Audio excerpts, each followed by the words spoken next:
Всеки знае, от малък до голям, че Георги е опериран от чувство за срам. Казва нещата направо в очите, с приказки сладки подлъква жените. Разправя, че има бухалка на 20, а всъщност са някакви там 19. Пришото назад на седалка ги праска, понякога ползва и някаква смазка. На работа Гошко е той все отдаен и всеки завижда за хъса безкраен.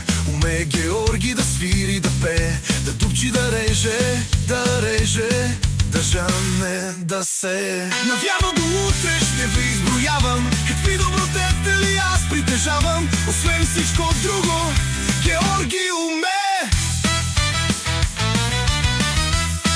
и най-начумерена твар да разсмее.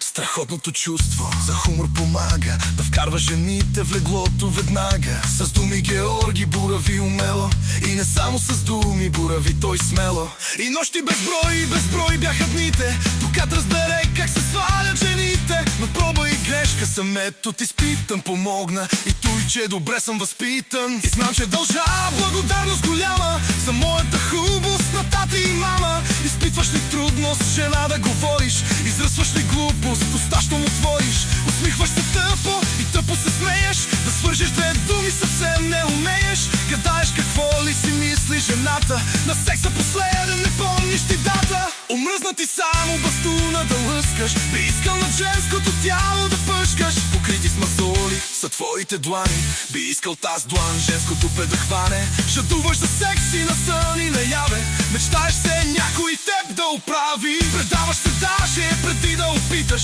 не искаш ли женските цици да пипаш? Какво да й кажеш, когато я видиш? Как секс да поискаш, но без да обидиш? Дали съществува жена идеална, с която любов да познаеш анална? На всички въпроси аз отговор давам в моята книга, която продавам 100 лева за книга. Цената е скромна, а полза ще имаш от нея огромна. От 10 мъже всичките се доволни, успех имат всички, и здрави, и болни.